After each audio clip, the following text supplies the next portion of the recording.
All right, good morning once again, everyone. Welcome to today's webinar. Our topic today is hoarding behaviors, insights, and innovations. And again, thank you so much for being here. These complimentary webinars are brought to you through a collaboration of sponsorship with O'Connor Mortuary, Care Choices Hospice and Palliative Services, and our newest sponsor, Caring Companions at Home, as well as Alzheimer's Orange County. My name is Melissa Clabe. I am the Director of Education here at Alzheimer's Orange County, and I will be your host and moderator today. It's my great pleasure. Our sponsors are providing these webinars to you as a service to the community on topics beneficial for anyone who cares for or works with older adults. And so we hope you find today's presentation informative and useful. So with all that said, I would like to once again introduce our speaker today, Krista Tipton. Krista Tipton is passionate about the intersection of social work and technology, particularly in the fields of aging and mental health. She is an elder abuse investigator in Orange County. Krista has a master's in social work from California State Long Beach, also my alma mater, and a bachelor's degree in psychology and social behavior from UCI.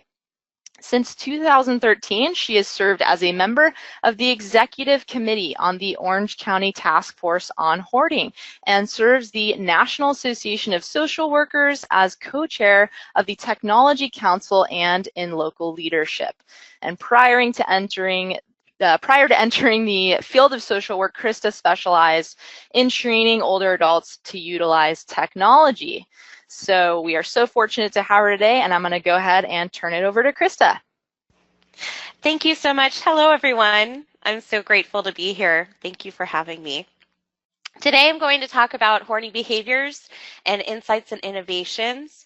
The topics I'm going to cover today, so you know, we're going to talk about the definition of hoarding, the types of hoarding, characteristics of people who have hoarding behaviors, criteria for diagnosis, and the impact on everyone. We'll also talk about technology and research that's current, and then leave you with resources and tools you can use. So that's pretty much the overview for today. The Orange County Task Force on Hoarding, I'm here representing them today. They've been around for about a little bit more than 13 years, and it was one of the first task forces on hoarding in the country.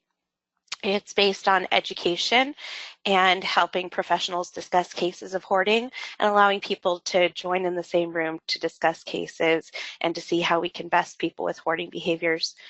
help people with hoarding behaviors as well as the community members. So I'm very glad to be part of that. I've been part of it for about 5 years. I came onto the hoarding task force when I decided to do my thesis on hoarding while I was at Cal State Long Beach. So that was my sparked interest, and I'm so glad to share what I know with you here today. And I look forward to leaving plenty of time for questions at the end. The first thing I want to discuss is a frame of mind. Key points for today: hoarding is a disorder, it's not a decision. It's not that people are just choosing to have these behaviors. There are successes. We see successes every day when we talk about them, and interventions and treatment can be successful. The desired outcome of our interventions with hoarding is house safe and house functional, not house beautiful. A lot of us have different ways that we like to keep our house, different levels of cleanliness, different amounts of items in our homes. And so what we may feel is beautiful may not be beautiful to somebody else. But house safe and house functional is where we seek to reduce harm for people with hoarding behaviors. And we have family members here today as well as professionals, and this webinar is for all of you. And to know that family members need their own support and resources. It is very emotional and impactful if you are a loved one of somebody with hoarding behaviors. And so it's incredibly important that you have your own support and how you would approach the person with the hoarding behaviors. So I want to talk about differences in types of behaviors. And some of these pictures, they may be challenging or upsetting. There is a picture of some animal hoarding in here, so I just want to let you know that coming forward. But there's a couple of different behaviors that sometimes people will name hoarding. So collecting versus hoarding. On the left, you can see collecting versus on the right. And on the right has also squalor, which is dirt, filth. It's a combination of both, and hoarding doesn't always have that. But on the left, you see things are all put together, like items are together. They're lining the walls. They're not in a walk space. They're not impeding the space of people's homes. I've been in a house of a collector that had over 16,000 pieces of banana and Chiquita souvenirs, but they were all collected together and they were out of the way of the pathways. So people may have a lot of items, but they're like items and they're together and not impeding your space. So that's the difference between collecting and hoarding. Clutter versus hoarding, you can see on the right, there's hoarding, there's mixed items of mixed value, there's things that we may perceive as trash mixed in with things that are valuable. Whereas on the left, you have a flat surface in the house that has a collection of bottles on it. Maybe, it's just a little bit messy. But again, you have like items together versus mixed items. And the picture on the left is not impeding the walkways of the home. So recapping of these different behaviors so that you can put this as your framework when we talk about hoarding. Hoarding is a behavior pattern of collecting or the inability to discard. It's disrupting to the lifestyle and to the living environment. Whereas collections and clutter, they don't disrupt the living space. It's not harmful. Squalor is something separate. It's filthiness from degradation or neglect. And I will tell you that I've been in homes that have had hoarding where there's been a lot of items, but there's not a lot of dirt. Things are kept pretty clean. I've been in homes that had squalor where it was absolutely filthy, but there were very few items in the home. And then we can also see both of those together in the most harmful of environments where we truly worry about the people that are in them, and agencies have to come in and assist. You will tend to see, if you've seen the TV show Hoarders, it is very sensationalized, and you will probably see a mixture both of hoarding and squalor. Okay, the next part that I want to go into is what items are typically hoarded, what do we normally see people hoarding, and some facts about hoarding. So again, some of these pictures can be a little bit challenging, so just letting you know. So one of the things that we see a lot of in hoarding behaviors is newspapers and magazines. Sometimes they're stacked very neatly in large piles. Other times they're mixed in with other items. One of the reasons why we think we see a lot of newspapers and magazines is that they come to the house. There's something that we call passive acquiring, and anybody who gets a bunch of junk mail or a lot of mail every day or gets the newspapers, they can add up very quickly because they're coming to you. And if you have difficulty discarding or getting rid of things, they can add up very quickly for any of us. One of the other reasons is that we see, and I'll talk a little bit about this later in the webinar, but we see a lot of people who are very smart, very creative, very data-driven. They're very possibilities oriented, and so they want to know everything that they can get their hands on. They'll often read a lot, and so it's very hard to make the time to read an entire newspaper in a day, so they may go back to it, or there may be something that they found of interest and they'll go back as well. One of the things we find with people who have hoarding behaviors is that their memory is just as good as other people, except for, in cognitive decline, but their memory is the same as neurotypical people, but their belief that their memory is as good is questioned. So you'll see them often keep things on top of other items, trying to remember them, or they'll keep the newspaper or the article so that they can remember what they had read later. So we see a lot of newspapers and magazines. Clothing, we see a lot of clothing as well. Clothing is something that remains useful. Fashions change, but it's easy to acquire clothing. And on top of the fact that clothing remains useful, it's often associated with memories. And so many of us have like the prom dress or a piece of clothing that they were wearing for some formative occasion. And so you'll keep that in your closet. It may not even fit anymore, but it's a good reminder of that day and that memory. And clothing is often attached to those memories for people. So you'll see a lot of clothing. And it doesn't necessarily, unless you've completely worn it out, it's still good. So it can be used at any other time, and you may need it in the future. So we do see clothing being kept quite a bit. Food is something else, and food can be an issue because it's not just an item that may stay in the home and impede space, but it can also be rotten, go bad, and sometimes there's people who have had scarcity in their lives, and when they're exhibiting hoarding behaviors later, they will hoard food because that gives them a level of safety knowing that they have it. But if you forget about the food or you don't use it because you've purchased maybe 10 cans of something on sale, or maybe 20 cans of that, it'll go bad.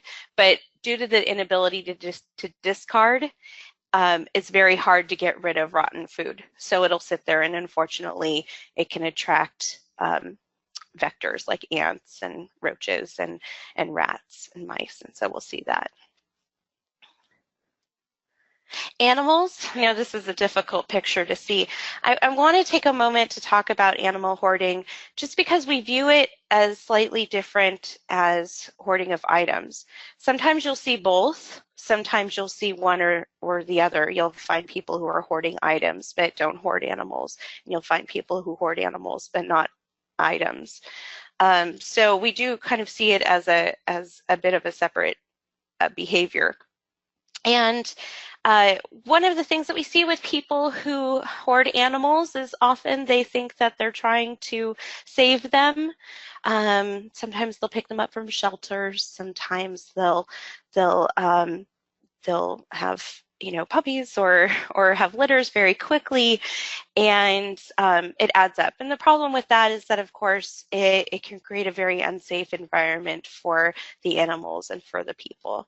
So if you do think that somebody is exhibiting animal hoarding behaviors, you can address that with the proper agencies, and I would think that that's a very good idea.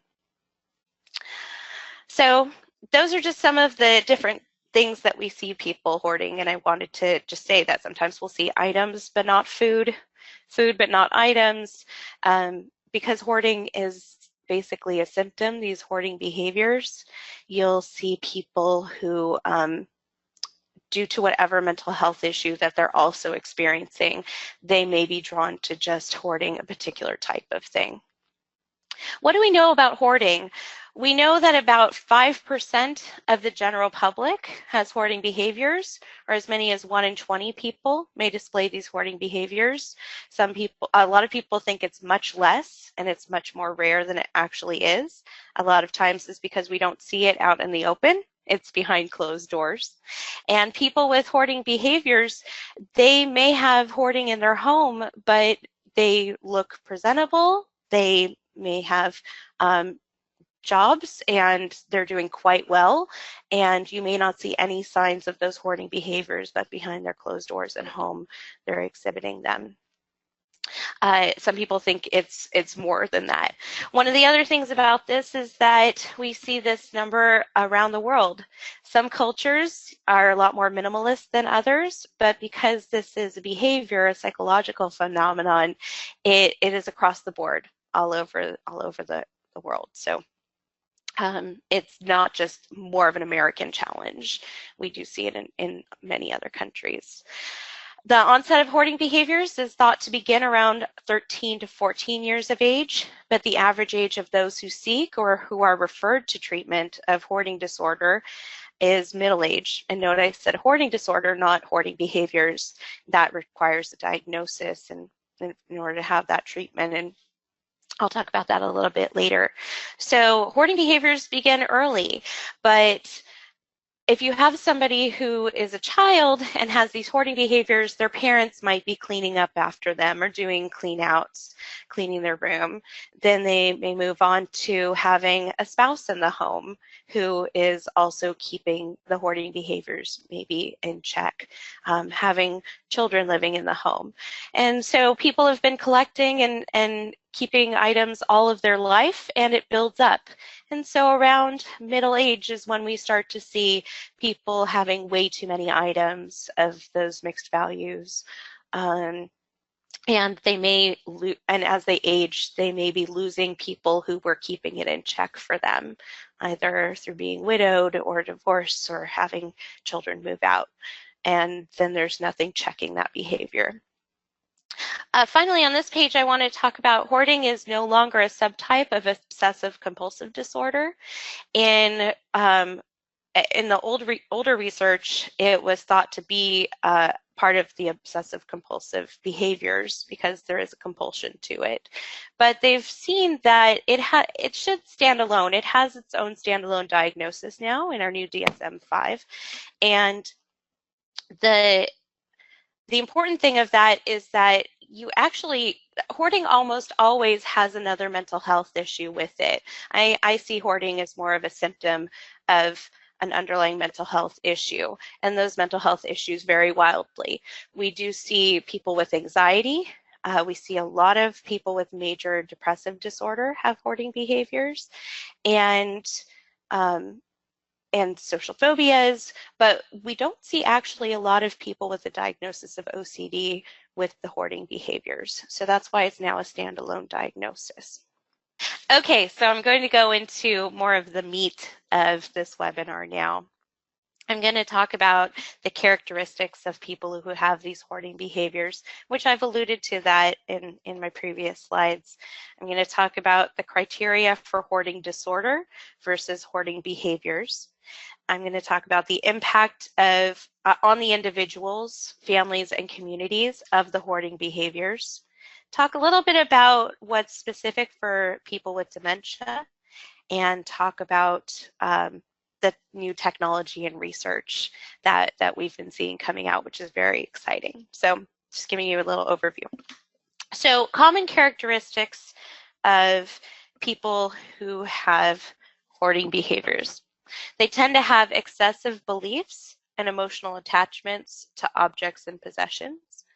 They experience distress when confronted or faced with making decisions. It leads to avoidant behavior. They have distorted beliefs about the importance or value of their possessions, and they may struggle with organization, poor insight, focus, and attention. So as I said before in the clothing slide, a lot of these items may be attached to a memory for us. And for people who are very creative and have these hoarding behaviors, they can really take on more of an emotional attachment to the item or possession, and that leads to difficulty discarding. When they have to make decisions, because hoarding behaviors are an executive functioning issue, when we used to think that people had trouble making decisions when they had hoarding behaviors. That actually is not the case. There's newer research now that says people have more difficulty making decisions when it comes to their own items, but may not have any trouble making decisions for other people's items. So when they're looking at their own items, the things that they have, they'll experience distress with the making of decisions. So of course, if you're feeling stressed and you don't have the tools to deal with it, you're going to avoid that behavior. And so if discarding is causing distress, you're going to avoid discarding. Having distorted beliefs about importance or value of possessions, we say casually, one man's trash is another man's treasure.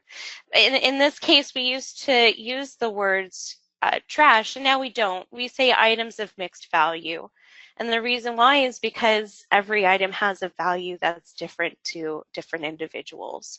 However, when faced with the decision of discarding something when you have hoarding behaviors, you may think that that particular item is way more valuable, either in an emotional attachment to you, or it'll be worth something if you try to sell it someday. or your kids will want to have that later on when they grow up. So there's, but other people may not value it the same way that the people with hoarding behaviors do. Struggling with organization, poor insight, focus, and attention.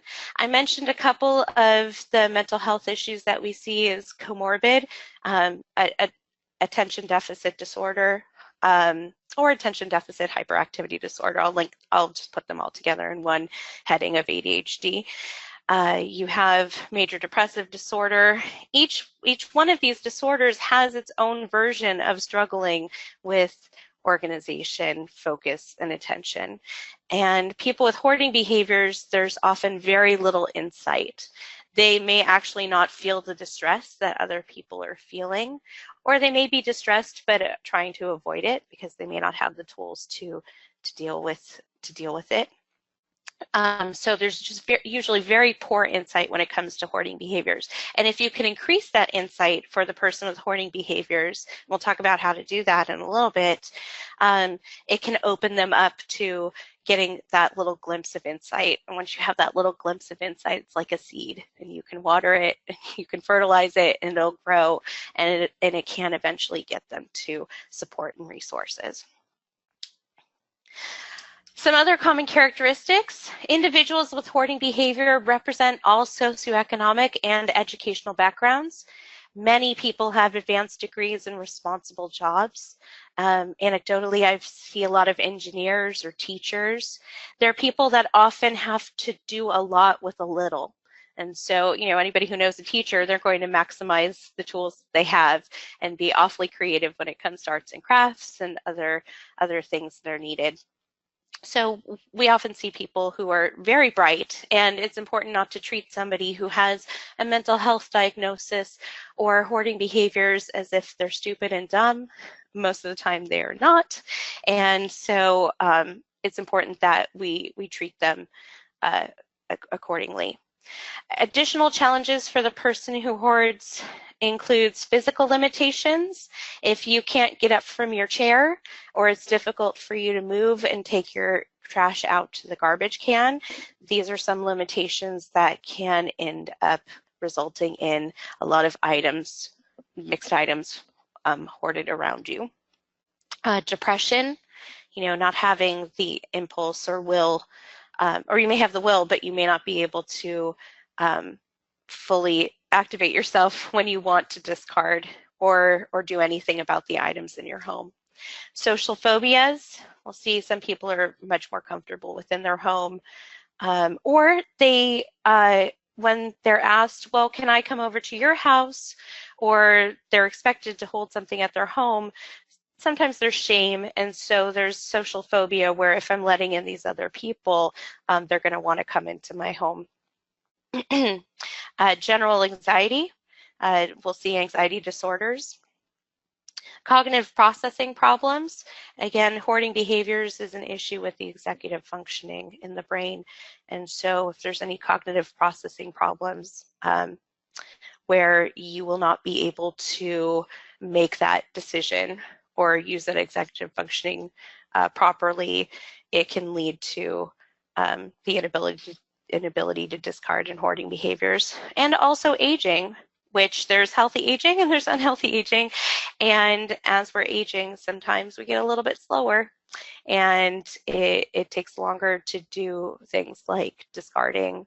And also, we've had a lot longer time being able to collect items.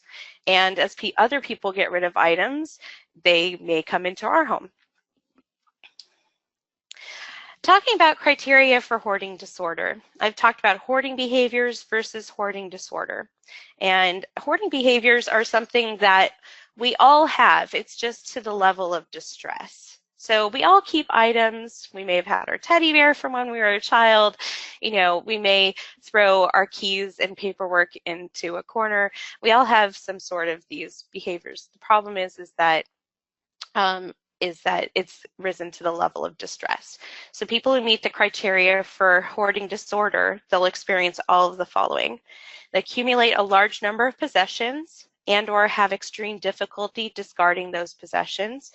And I've said that, there's excessive acquiring that can be through shopping, but it can also be through just things passively coming into your home or picking up things off the street or for free or for a low price. The extreme difficulty discarding those possessions once they're yours, once they're in your possession and in your home.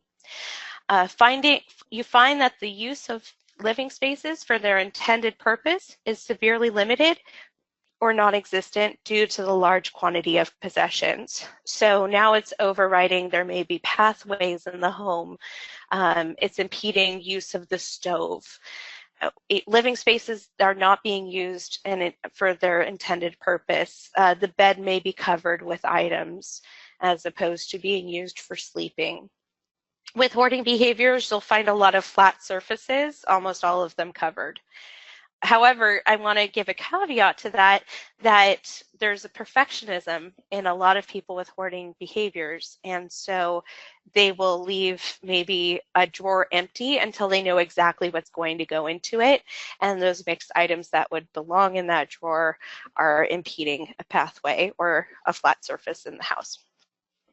They are distressed or functioning is impaired, and that functional impairment could include the presence of health or safety hazards in the home.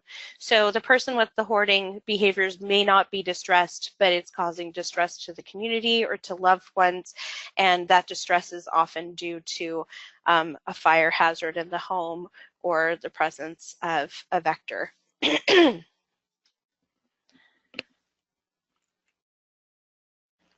So talking about the impact on individuals, families, and community. And you're all here today because you want to learn more about this issue. Many of us, whether it's professionally or personally, encounter people with hoarding behaviors. It can be very frustrating. It can be very emotionally upsetting. You want the best for that person, and you know that maybe their behaviors are affecting their life in a poor way. So it's difficult for all of us. Talking about, so all of these, not only just for the individual with the hoarding behaviors, but also on the people who love them. You'll see physical illness due to hoarding of a lot of papers. There's a lot of breathing issues. We'll find people who live in hoarded homes, they'll have difficulties breathing. Emotional despair. There's almost always a comorbid mental health issue like depression or anxiety or ADHD, and it can cause despair in the family members who love the person, and they despair that they're having difficulty helping that person, and the person themselves, like addiction or other behaviors that aren't a decision, they're a disorder. You probably do value the person that you love more than the items, but the items are there and they get in the way of those relationships, which brings us to strained relationships, especially people who have grown up in hoarded environments. There are support groups for children of hoarders. Sometimes those relationships are so strained, not only because of the hoarding behaviors, which affect the loved ones who are in the home, but also the other mental health issue that the hoarding is a symptom of. Social isolation, I talked a little bit about that. You may not want to be part of a community where then it's your turn to have people into your home, or you may not want to explain why you don't want people to come into your home. Those are just some of the reasons. Financial burden, there's a huge financial burden. First of all, if any of you have seen the pricing of cleanouts, it can be very intensive, it can be very expensive. The financial burden, if excessive acquiring is through shopping and keeping of items.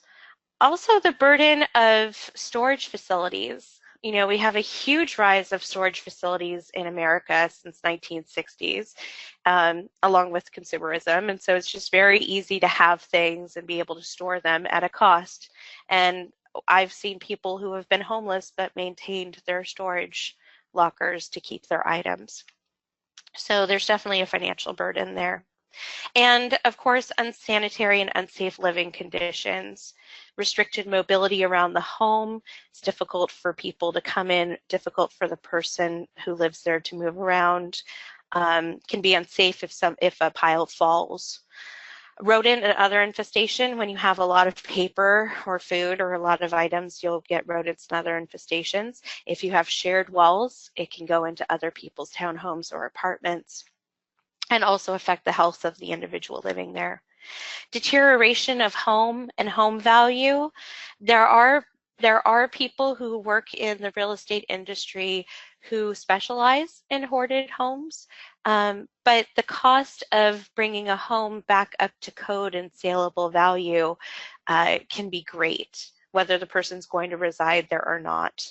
And so the loss of that home value, if you have an older adult who's living in a home that is hoarded, they may not be able to sell their house for the same amount of money that they could if it was in saleable condition, and that can lead to a loss for paying for their care.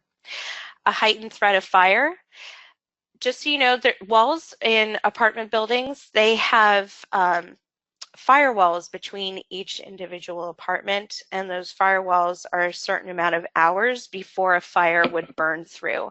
So typically in a shared wall environment, it would be like an hour or two, but in a garage, they're built to a different specification where it would be a higher firewall. And there's more information on that as far as codes in the individual cities and municipalities. But in general, where storage of items is supposed to occur, there's a greater firewall to prevent fire from getting through there. And so if your home is being used as a box for items and a fire breaks out, it can go very quickly. The items can be just like kindling. Finally, risk to emergency personnel. We have a newsletter for the OC Hoarding Task Force. I'll give you more information at the end, but we curate articles about hoarding all over the world and bring them to you in newsletter form. And there's a lot of them that will identify emergency personnel getting hurt. Maybe there was a fire and they couldn't get through a door, so they had to go through a window, or the fire burden was too great in a hoarded home. And so there's definitely a risk to emergency personnel. We do see a lot of articles on that around the country, as well as animal hoarding, because I think that those get a lot of attention. Talking about dementia specifics, okay, this is for Alzheimer's OC, and it can be very frustrating when you get to a person and you realize that they have these behaviors. They may not have received assistance before, but now they may have cognitive issues and dementia, and that's a difficulty if they've had these hoarding behaviors and now they're having difficulties with dementia. So hoarding tends to happen in the early and middle stages of Alzheimer's disease if it hadn't been really noticed before. Because people with Alzheimer's, they tend to hide things they hoard. They'll forget where they put them. They'll accuse others of taking them. That also adds to strained relationships and distress for the individual. Dementia can reduce impulse control. And when you have dementia, it's difficult learning again, following through with your treatment and learning. You may gain some insight and then promptly lose it again. So these are some of the specifics that are particularly difficult when you're dealing with a person with dementia. So changing a little bit, we've been studying for hoarding. We've been studying hoarding for, well, I think about 30 years now in the mental health community. As far as peer-reviewed articles are concerned, there's some, of course, before that, but really focused on hoarding. And that's rather new for mental health issues. It really wasn't looked at prior to that. However, there's been some really interesting new research. When we send you an email after this webinar, I'm going to send you a video. It's from a doctoral student named Hannah McCabe Bennett, and she is at Ryerson University in Canada, and she did some really amazing research using virtual reality. One of the problems of researching hoarding behaviors is that you can't bring somebody onto a college campus or into a hospital and really look at those hoarding behaviors and the accumulation of items. You would need to see it in their home, and it's difficult to do research that way. So what she did was she created rooms of different levels of hoarding. And she had people who identified having hoarding behaviors come in and sit down in these virtual reality rooms and express how they felt as the levels of hoarding went up. They also were able to track the eye movements of people as far as if they were looking at an entire bookshelf, an entire room of antiques, what they would look at and how quickly. And so really cool things being done with virtual reality, and you can bring those glasses anywhere, and you can bring people in and discuss the hoarding behaviors and the executive functioning issues, and also have them use MRIs and other tools to look at the brain. So really cool things with virtual reality. One of the things that virtual reality is being used for is research, of course, as I just stated, and also as therapy. You know, some people will use exposure therapy or talk about different items, and you're able to construct that in virtual reality and do therapeutic interventions with people. And so that's really kind of on the cusp, the leading edge, and we're seeing what's coming through with that. A couple of recent developments that I think are heartening when it comes to hoarding behaviors. It's difficult to understand them, and it can be very painful. Logic doesn't necessarily help. It's not necessarily logical, so it's hard for people. One of the things that we found is being in a good mood helps. And people who are having difficulty discarding, they're avoiding that behavior because it's stressful. What they found is that if you are in a good mood, you can discard. If you are not in a good mood, it becomes very, very difficult to do that stressful behavior. So increasing the mood of the person, either through medications dealing with the mental health issue that's comorbid, or just making it a little bit more fun, can be helpful. A mental health association in San Francisco, their support group actually wears tutus when they do, like ballet tutus in different fun colors, and they use that when they're doing their discarding homework after their support groups. And they come back together and they say, you know, just having the tutu on makes it a little bit more fun, lifts their mood a bit, which is one of the also the reasons yelling at somebody to discard something is not going to be the most effective way to get them to do it. So that's some of the research is showing that. They also showed that people who with hoarding behaviors who are in a good mood and they're being treated, they can actually discard at the same rate as people with neurotypical minds. The thing is that they can acquire faster. So looking at through virtual reality and the different research that they're able to do, they've seen that people, like I said, engineers, teachers, other really creative, data-driven workers, they can just see the value of something so quickly in that item, much quicker, and they can see the possibility in that item much quicker than others. One of the most fascinating for me is difficulty categorizing. They had a flat surface, like a table, covered with many different types of water bottles. There was blue, there was red, there were metal, there were glass, 30 different types of water bottles. And they'd ask people to say, well, what do you see on that table? And neurotypical people would say, well, I see water bottles. And they'll ask them to maybe define it a little bit further, and they'll say, well, I see glass water bottles, I see metal water bottles. But somebody with hoarding behaviors could list off the 20 different types of water bottle they saw at that table almost immediately. What that says is that they have difficulty categorizing and putting like items together. And that difficulty may be what we're also seeing with mixed items, piles of mixed items, that there's actually difficulty having them put the same items together in the same place. And so looking at that from my perspective and wanting to solve these issues through technology, one of the things I'm looking at is augmented reality and other tools to help teach people with hoarding behaviors how to categorize, or perhaps start to automatically do it for them so that they start to learn. So really cool things that are coming out from that. One of the final things I want to talk about in the innovations is through the virtual reality, they saw that people with hoarding behaviors can be claustrophobic. You would think that people who are sitting in a home filled with items, they wouldn't feel claustrophobia. What they actually found was that they were feeling more claustrophobic surrounded by their items, which was elevating their level of stress.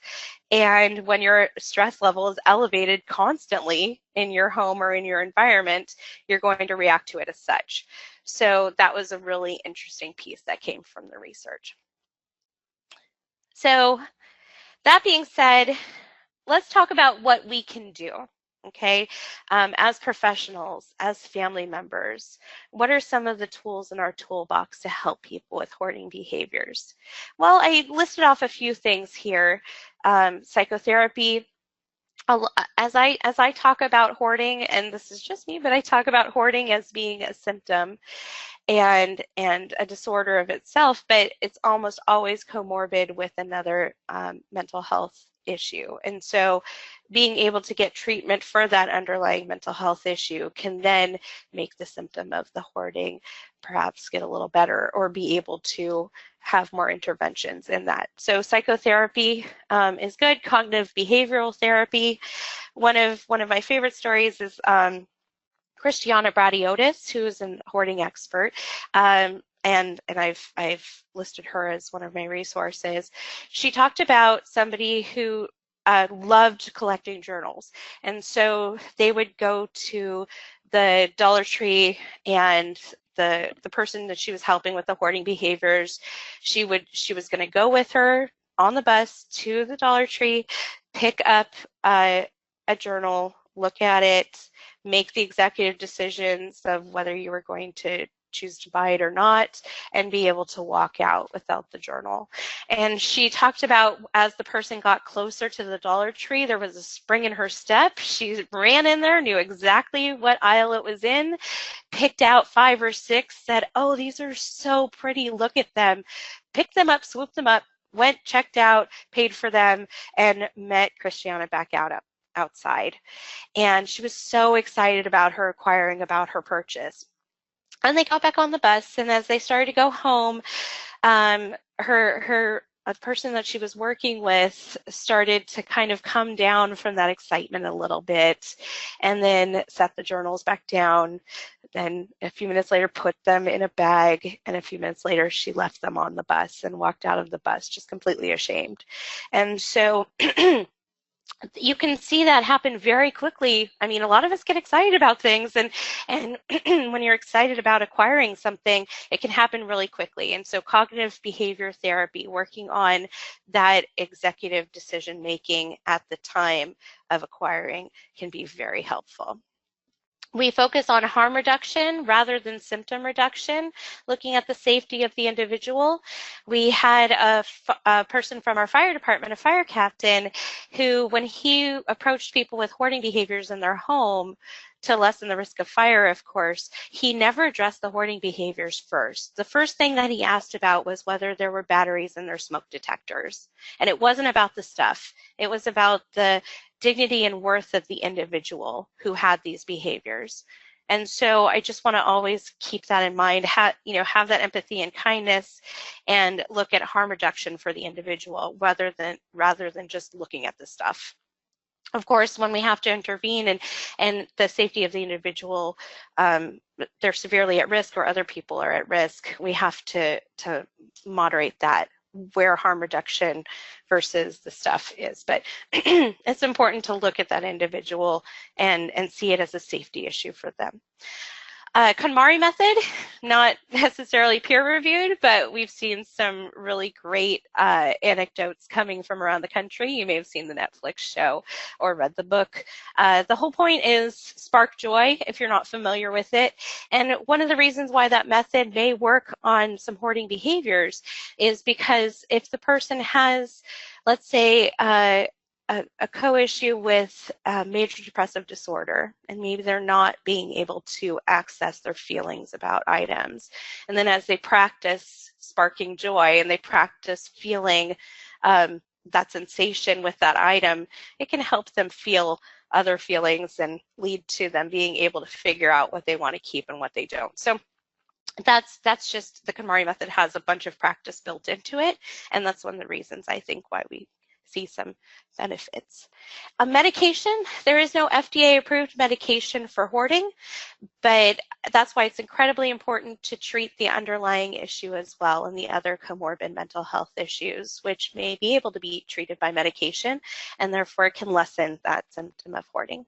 And always empathy and kindness, which can be incredibly difficult if you're frustrated with the individual or feeling despair with that individual. But just always keeping that tool in our toolbox, looking at that dignity and worth of that person, not just the stuff around them. Interventions take time. Hoarding behaviors, it takes a long time to get there sometimes, and it can take time to intervene. Most people with hoarding behaviors, when they come to the attention of public services, they're reluctant to accept help. They may have had shaming messages for most of their life that they were doing something wrong. They may not be accepting of help at that moment. There's also a lot of trust issues there because surprise cleanouts do not work to treat the real issue of the hoarding behaviors. And so what they found is that if you just clean out somebody's stuff, they're not going to trust you. And they're more likely to fill it right back up again if they have the opportunity or the ability to do so. Social supports and financial support are often limited or non-existent. As I said, there's often a lot of anger with people who are children of hoarders if they have not gotten their own treatment. And so they can be very alienated. And so they don't have a lot of people to rely on often. And financial support as well because of the financial burdens that come with hoarding. Logic can be shaming. I know it's easy for some of us to say, well, just do it. But that can be very much a shaming message. So as a lot of people with hoarding behaviors, if they're not experiencing those cognitive issues of dementia, providing them information to just increase their insight, share tips and tricks, let them know that this is a brain disorder, that they are not alone in it, that there are commonalities, there's research on it. Engage them in that data, get them excited about it, give them some articles about that, and they may be not receptive at first, but they may come around, and that can really blossom that insight quickly. Remembering house safe, not house beautiful, and it may not be up to whatever standards we may hold for our own home, but the whole point is harm reduction, and that person is safe, and the community is safe. Okay, I only have a few more slides to go, and these slides are basically talking about how collaboration works, the importance of having a hoarding task force in your community if you don't have one, having agencies come together to work together so that they're not throwing a lot of resources at the same thing and not in a constructive manner. So we've seen collaboration of agencies in these meetings be incredibly useful. Even with a carrot approach where, we're able to give the person one thing if they're able to discard another, or if they're at risk of eviction, helping them get there, using our different tools or different funding.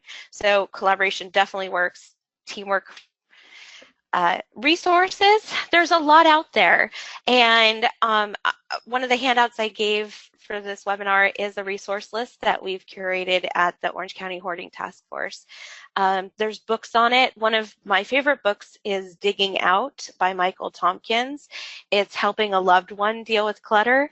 And I think it's very insightful to know what your role is, what you can that you can't make a person do something, but you can have constructive conversations with them.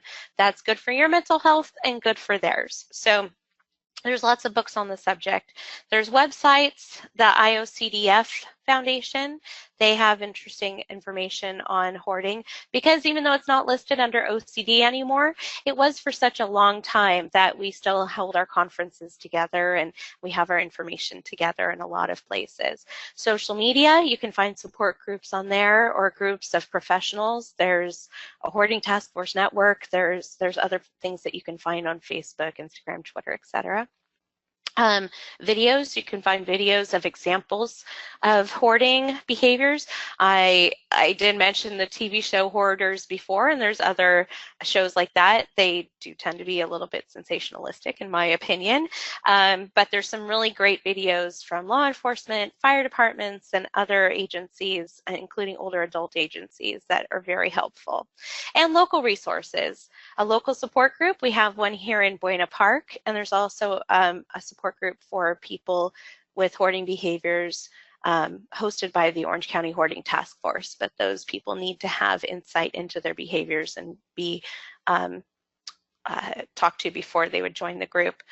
And local agencies, whether it's vector control, whether it's adult protective services, whether it's Office on Aging, Council on Aging in Orange County, there's a lot of different agencies that can come together, friendly visitor programs. So if somebody has hoarding behaviors, always remember that hoarding behavior is a disorder, not a decision. Educate yourself about the problem. And when you educate yourself, I think it does help with a little bit of empathy, putting yourself in their shoes, and also being able to then educate them about their hoarding behaviors if they're receptive to it. Have your own support through it, and enlist professional guidance, working together with these agencies and task forces to ensure the safety of the person and our communities.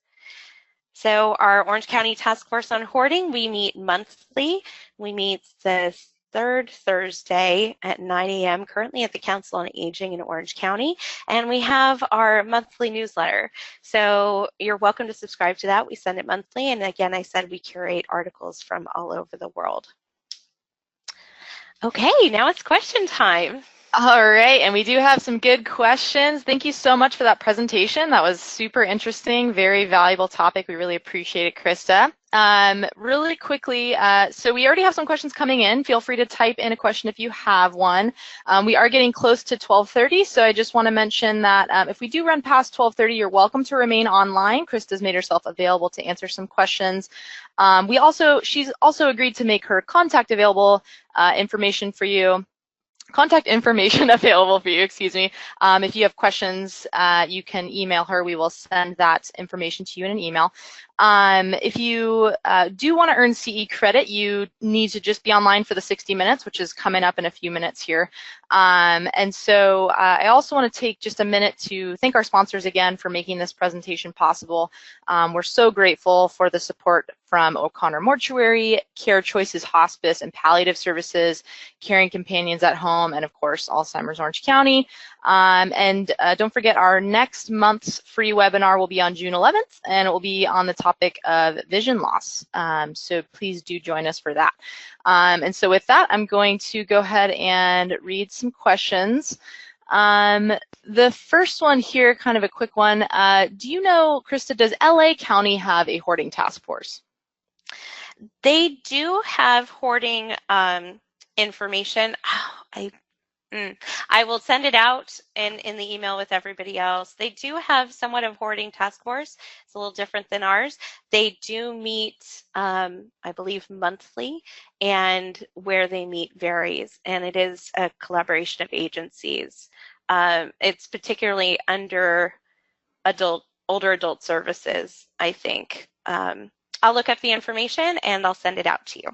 Great, thank you. All right, so another question here. Is there any relationship between elderly people who lived through the Depression and hoarding that you know of?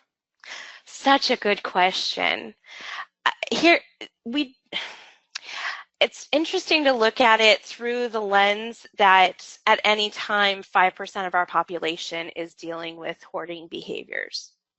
So we will we will have people who say, well, I grew up without food, or I grew up in the depression and therefore I value these items.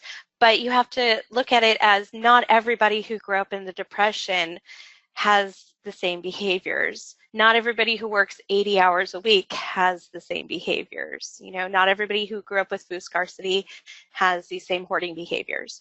So I think that while it is a cultural thing that people growing up in the depression definitely valued their items, the actual hoarding behaviors themselves and the executive functioning part is present across the board, no matter what time period it was or what they grew up in. Mm-hmm. What you will see, though, is people who did grow up in maybe had some trauma or grew up in depression or grew up in other difficult situations, they will often also have this mental health issue that's associated with the hoarding.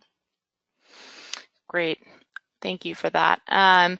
Here's another question. What are the best interventions for people with dementia with hoarding behaviors? Such a good question. I think it really depends on where they are in their dementia and in their cognitive issues. And for some people who are progressed in their dementia, they may not be able to get the insight in order to be able to discard. At that point, this is where advanced planning becomes so important, right?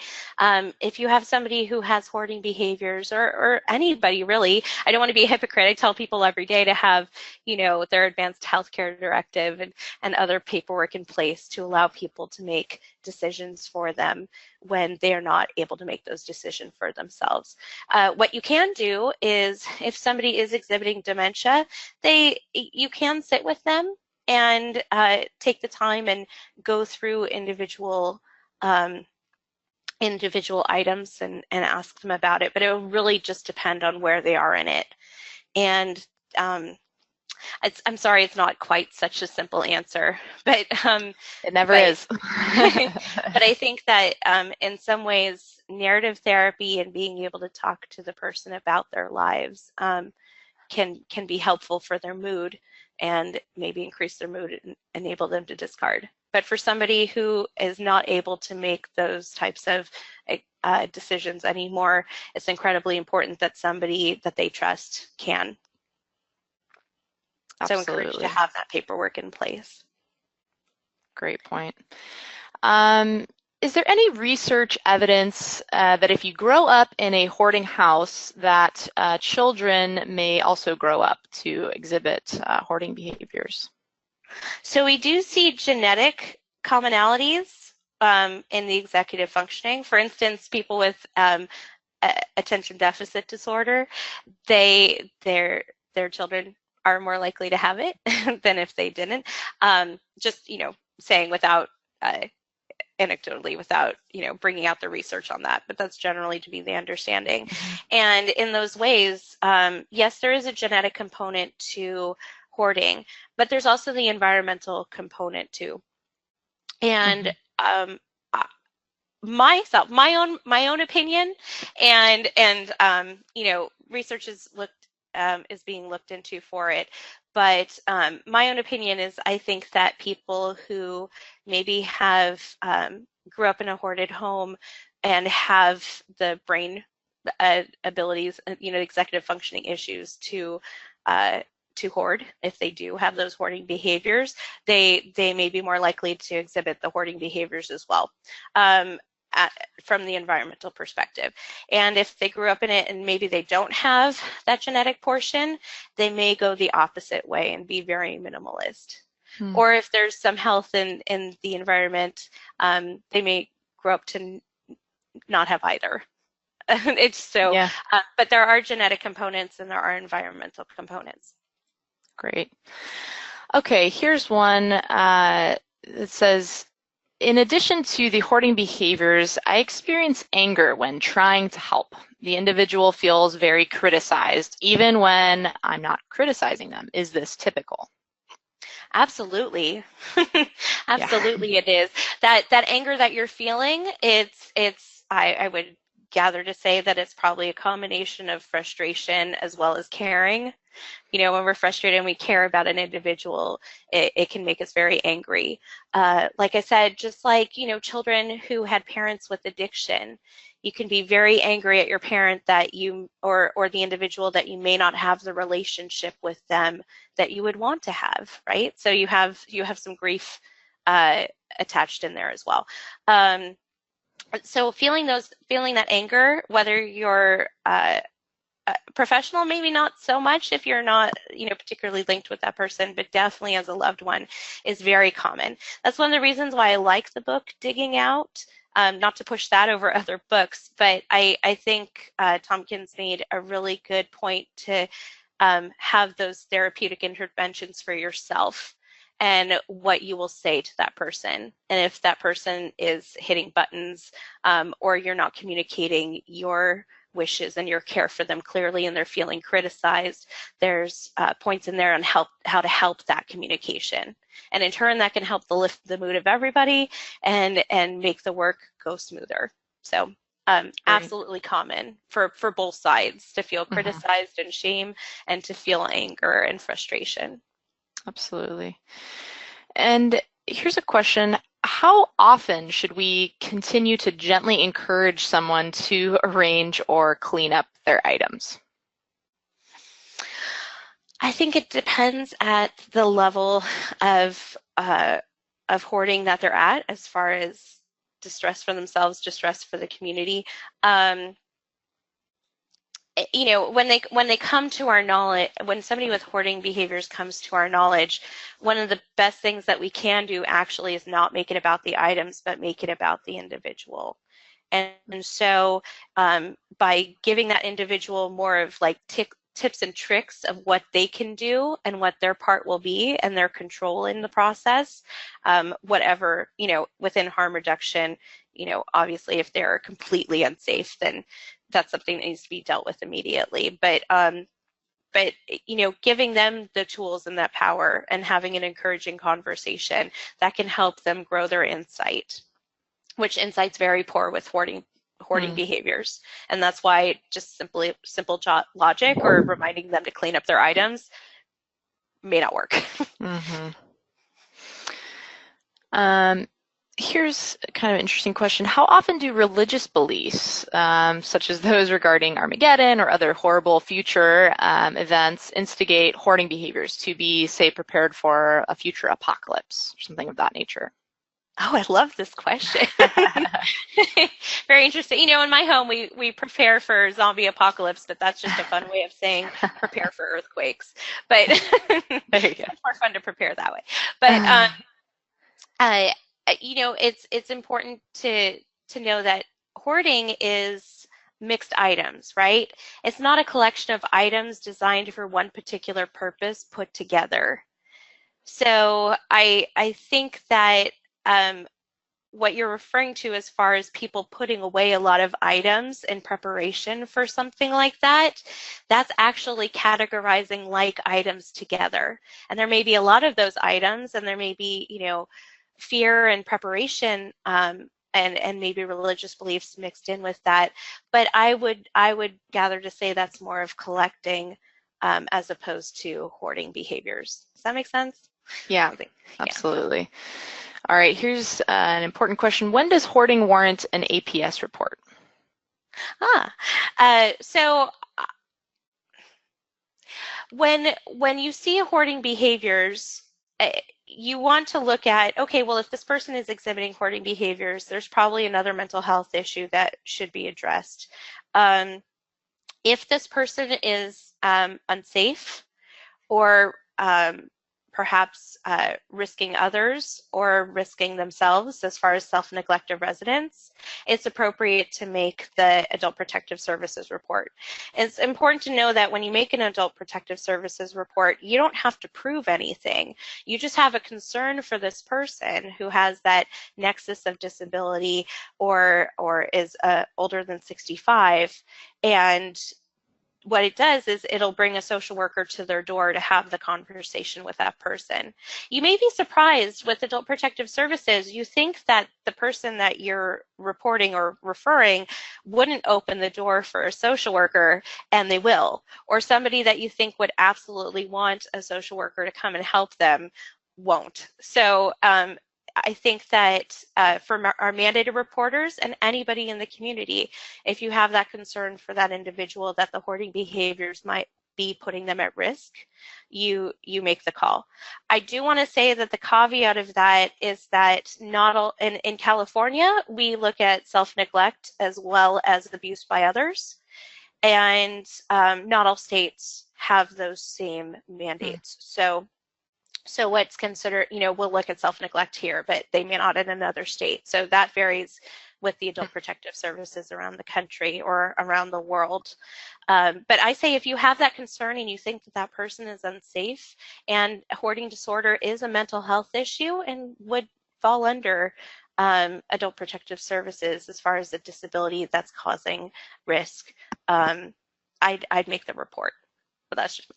Yeah, no, thank you. This is kind of in the same vein, but if you do suspect someone is hoarding, but they won't let you into their home to see how bad it is there anything you can do? Well, if they have the capability to leave their home, maybe meet with them out on the porch, have a conversation.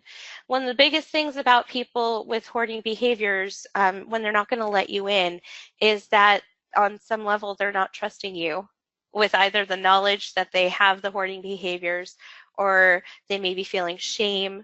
They may not trust that if you see it, you're not going to just clean it out on them. That may have happened over and over again in their life before. So I would suggest creating rapport. And sometimes that can take time. And it can be very frustrating when you take all this time to build rapport and then suddenly things start to move. And maybe that person would be more apt to accept treatment for the other mental health issues. And then at that point, working on the items. So if they won't let you in, depending on what, if you're law enforcement or if you're a voluntary entity, have a conversation with them and see where you go from there. Perfect. Thank you so much. We have time for a couple more. One attendee was asking what you meant by excessive beliefs, and I think she's referring to a slide where you talk about common characteristics, their excessive beliefs and emotional attachments to objects and possessions. So maybe if you can expand upon the excessive beliefs a little bit. Excessive beliefs, believing that this item, it goes a couple of different ways. Believing that this item is going to be useful, believing that this item is going to be valuable, that it may be worth selling, that somebody else will value this item the same way you will. The excessive belief that you may need that item, that you may have, many of that item, but you need it. And all of that lies into the inability to discard and the decisions that come with that discarding. That's pretty much what I mean by excessive beliefs. Great. All right. I think we'll ask a couple more here. So do you know of some resources for practical advice on reducing clutter in the home? Well, there's, you go on the internet, there's a ton of them.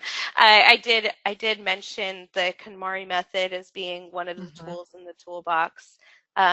There's multiple books on decluttering, multiple books on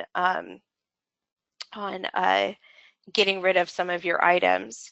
The problem is that people with hoarding disorder and hoarding behaviors, without practice, without really learning why they're doing it and having some insight in it, it's going to be difficult for them to use those methods. But those are just a couple.